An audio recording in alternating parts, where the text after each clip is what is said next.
Bismillahirrahmanirrahim. Assalamualaikum warahmatullahi wabarakatuh. Bersua dalam berita perdana malam ini, saya Syafal Bakrin Haji Suhaili. Dan saya Harenti Jumetusin. Berita-berita utama malam ini.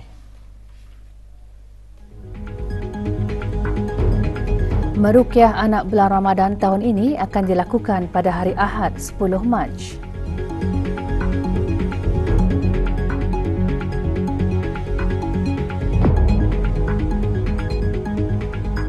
Duli Yang Teramat Mulia Paduka Seri Pengiran Muda Mahkota berkenan menerima menghadap ketua-ketua perwakilan yang baharu.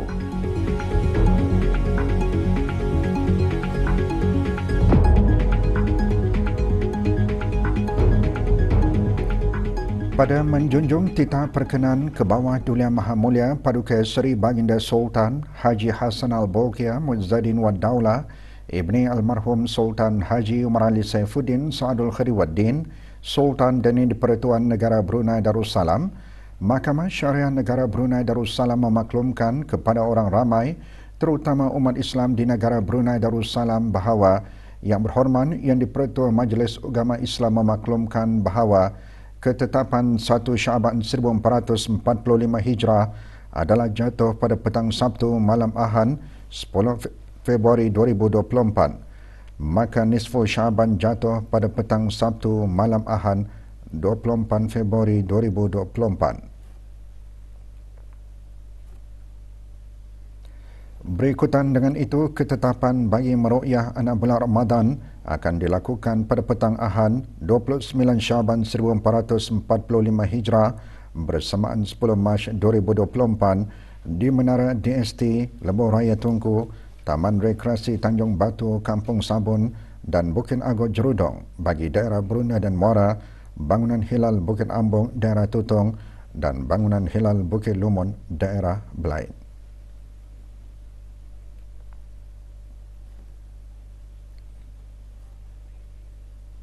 Duli Yang Teramat Mulia Paduka Seri Pengiran Muda Mahkota Pengiran Muda Haji Al-Muhtadi Billah Ibni Kebawah Duli Yang Maha Mulia Paduka Seri Baginda Sultan Haji Hassan Al-Bolkiah Muizzadin Wad Daulah, Menteri Kanan di Jabatan Perdana Menteri, berkenan menerima menghadap ketua-ketua perwakilan negara Brunei Darussalam yang baru dilantik. Ketua-ketua perwakilan negara Brunei Darussalam yang baru dilantik tersebut menerima surat-surat watikah pelantikan daripada Kebawah Duli Yang Maha Mulia Paduka Seri Baginda Sultan dan Yang di-Pertuan Negara Brunei Darussalam pada 17 Februari 2024. Majlis penghadap berlangsung pagi tadi di Kasyar Al-Mizan. Duli Yang Teramat Mulia berkenan menerima menghadap Tuan Yang Terutama Awang Haji Harun bin Haji Junaid, Duta Besar Istimewa Mutlak ke Arab Saudi. Tuan Yang Terutama Brigadier Jeneral Bersara Datuk Seri Pahlawan Awang Haji Abdul Razak bin Haji Abdul Kadir, Duta Besar Istimewa Mutlak ke Republik Indonesia. Dan Puan Yang Terutama dan Noni Zurainah binti Haji Ismi, Duta Besar Istimewa Mutlak ke Republik Turkiye.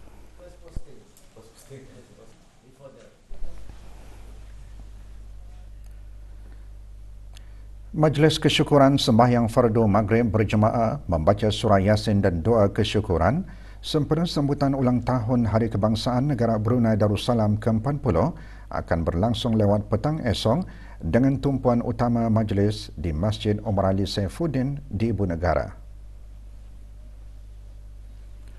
Bagi memastikan majlis tersebut berjalan lancar, Jawatan Kuasa Kerja Acara Keagamaan petang tadi membuat tinjauan persediaan bagi acara tersebut. Hadir Yang Berhormat Datuk Seri Setia Haji Awang Nazmi bin Haji Muhammad, Menteri Kebudayaan Belia dan Sukan.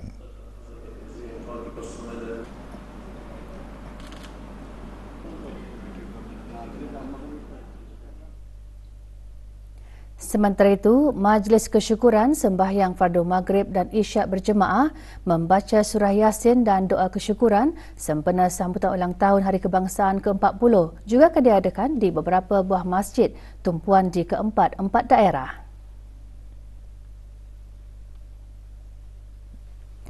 Di daerah Brunei dan Muara, Jami Asri Hasnal Bolkiah, Kampung Kiarong, Masjid Hasnal Bolkiah, Kampung Mantiri, Masjid Al-Amirah Al-Hajjah Mariam, Kampung Cerudong, Masjid Muhammad Bolkiah, Kampung Serusup, Masjid Sultan Sharif Ali, Mukim Sengkurong, Masjid Al-Mutadibillah, Kampung Sungai Kebun, Masjid Setia Ali, Pekan Muara dan Masjid Perancangan Perumahan Negara Lambak Kanan. Di daerah Belait, Masjid Muhammad Jamalul Alam, Masjid Rancangan Perumahan Negara Kampung Pandan dan Masjid Pekan Seria. Manakala di daerah Tutong, Masjid Hasnal Bolkiah dan Masjid Utama Muhammad Saleh Pekan Bangar bagi daerah Temburong.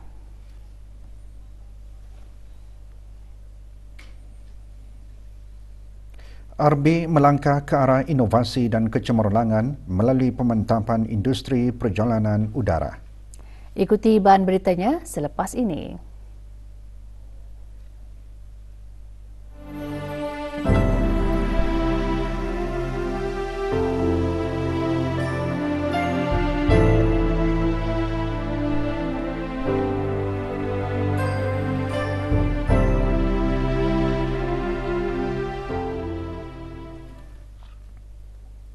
Gleneagles Jerodong Park Medical Centre JPMC mengadakan acara rumah terbuka sempena Tahun Baru Cina. Acara berlangsung petang tadi di salah sebuah pusat membeli belah di Jalan Muara. Antara yang hadir yang berhormat Datuk Seri Setia Dr. Awang Haji Muhammad Isham bin Haji Jaafar, Menteri Kesihatan.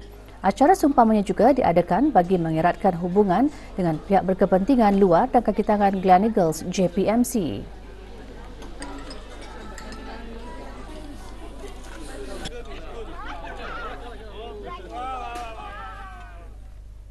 Syarikat Penerbangan Diraja Brunei RB memulakan fasa baharu bagi pertumbuhan strategiknya dengan tempahan 4 buah pesawat Boeing Dreamliner 7879. Dengan adanya pesawat-pesawat baru itu, yang antara lain akan mengukuhkan lagi pasaran RB dan memberikan pengalaman pengembaraan menarik kepada penumpang. Majlis menandatangani perjanjian pembelian pesawat antara RB dan Boeing diadakan kemarin semasa pertunjukan udara 2024 di Republik Singapura. Kapten Sabirin bin Haji Abdul Hamid, Ketua Pengeksekutif RB berkata, penempahan tersebut menandakan langkah kehadapan syarikat itu ke arah inovasi dan kecemerlangan. Ia sebagai usaha berterusan untuk menawarkan perkhidmatan yang tiada tandingan dengan piawaian keselamatan tertinggi untuk para pelanggan. Kemasukan 4 pesawat Boeing baru ke dalam RB setentunya akan membantu syarikat berkenaan memantapkan lagi industri perjalanan dan pelancongan udara.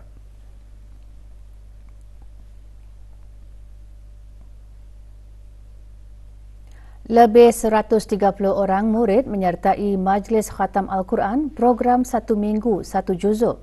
Majlis berlangsung di Sekolah Ugama Pengarah Anak Puteri Mutawakilah Hayatul Bolkiah, Kampung Serusup. Mengetuai bacaan surah Al-Fatihah, Awang Haji Syamsul bin Haji Omar, pengarah pengajian Islam.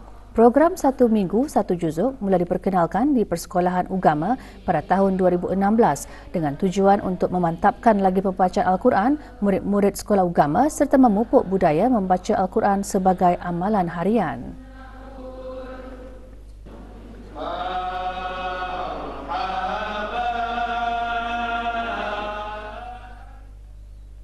Sempena Hari Terbuka Universiti Islam Sultan Sharif Ali Yunisa, Pusat Penyelidikan Halalan Thaiban melalui Badan Pelajar Halalan Thaiban mengendalikan bengkel pembuatan sabun. Bengkel diadakan di kampus Sinod Yunisa, daerah Tutong.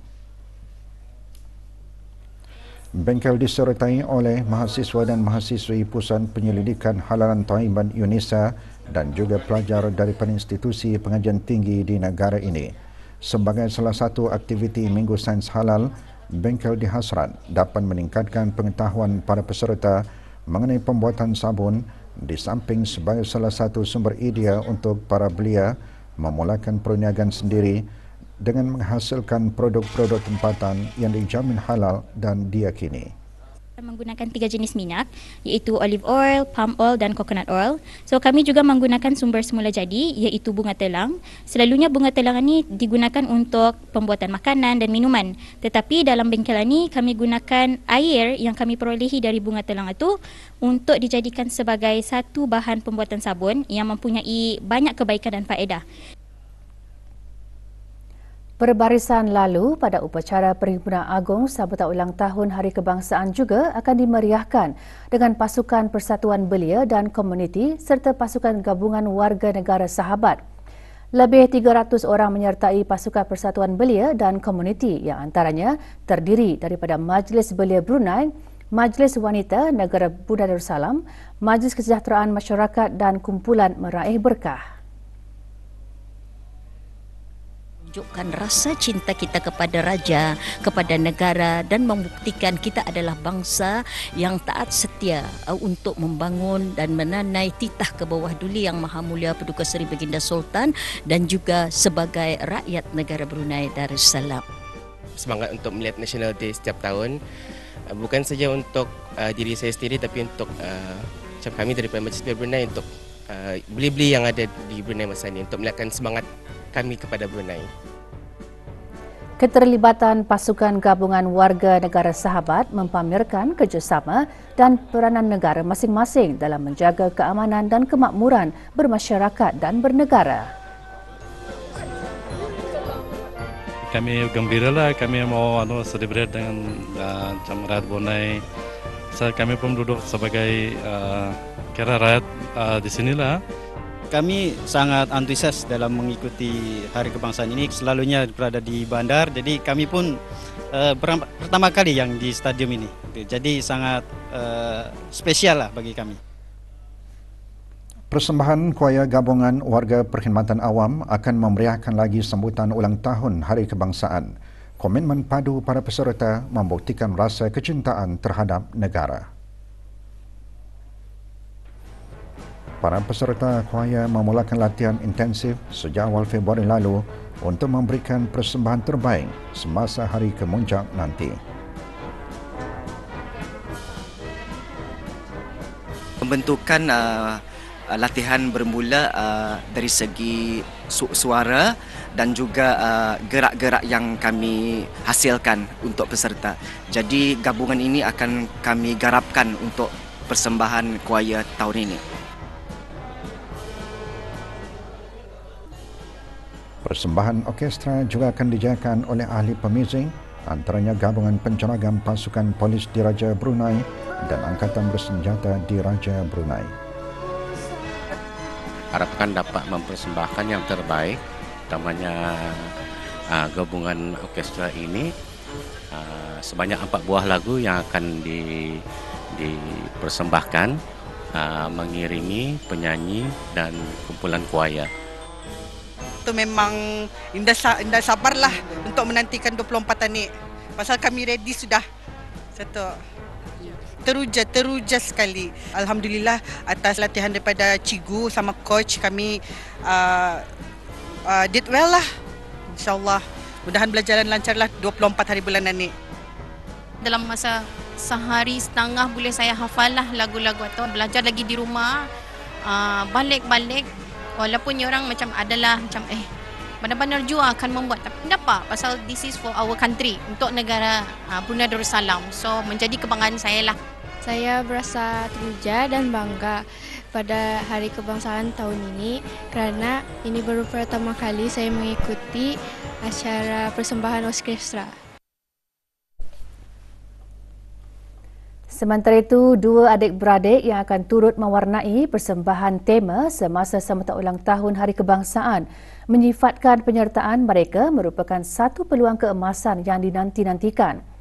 Berusia 14 tahun, Hatidza menyerlahkan bakatnya menerusi kemahirannya bermain cello, sementara Aisyah berusia 10 tahun menampilkan kebolehannya bermain violin. Dengan semangat yang kental, 2 pelajar sekolah antarabangsa Jerudong ini yakin akan dapat menunjukkan persembahan yang menarik pada hari yang bersejarah itu nanti. I feel proud and honored to be playing for this orchestra and to represent my school for National Day. I also feel like the hard work has paid off, and out of all my achievement, I think this is one of my biggest. I feel very proud once again that I can participate in National Day and that I can play for the orchestra. Berikutan keadaan cuaca panas kebelakangan ini, Kementerian Kesihatan menasihatkan orang ramai untuk mengambil langkah-langkah penjagaan dan perlindungan diri semasa menghadiri sambutan ulang tahun Hari Kebangsaan. Kementerian Kesihatan dalam kenyataannya juga mengungsikan orang ramai yang memerlukan bantuan perubatan semasa menghadiri sesi latihan atau semasa majlis sambutan tersebut boleh pergi ke klinik-klinik perubatan yang disediakan.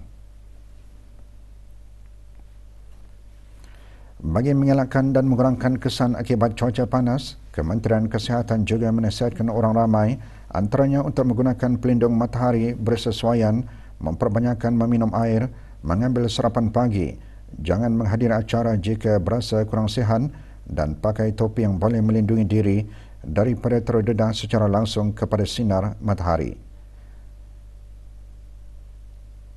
Elakkan memakai pakaian berwarna gelap, tebal dan ketan dan jangan sekali-kali duduk atau meninggalkan orang atau haiwan peliharaan di dalam kenderaan yang tertutup dan tidak dipasang alat pendingin hawa.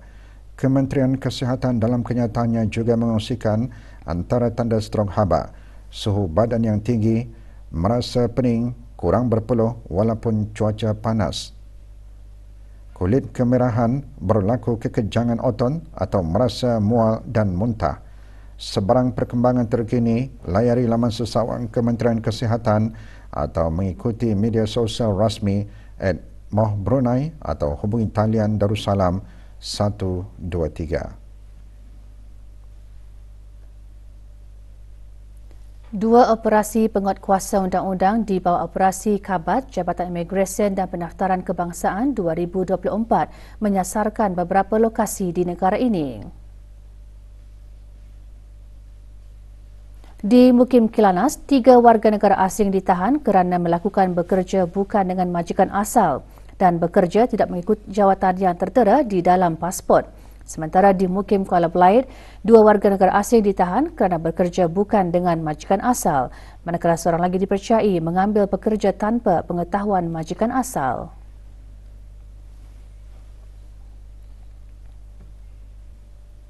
Persatuan Bola Sepak Brunei Darussalam FABD menerbitkan risalah rasmi FABD Moving Forward. Majlis pelancarannya diadakan petang tadi di FABD House, Brakas. Pelancarannya disempurnakan oleh Haji Faisal bin Haji Yusof, Presiden FABD. Risalah rasmi FABD Moving Forward diterbitkan sebulan sekali dalam bahasa Melayu dan Inggeris melalui format digital. Risalah rasmi ini juga akan disalurkan kepada Badan Induk Bola Sepak Dunia FIFA, AFC dan juga kepada 211 negara ahli di bawah FIFA.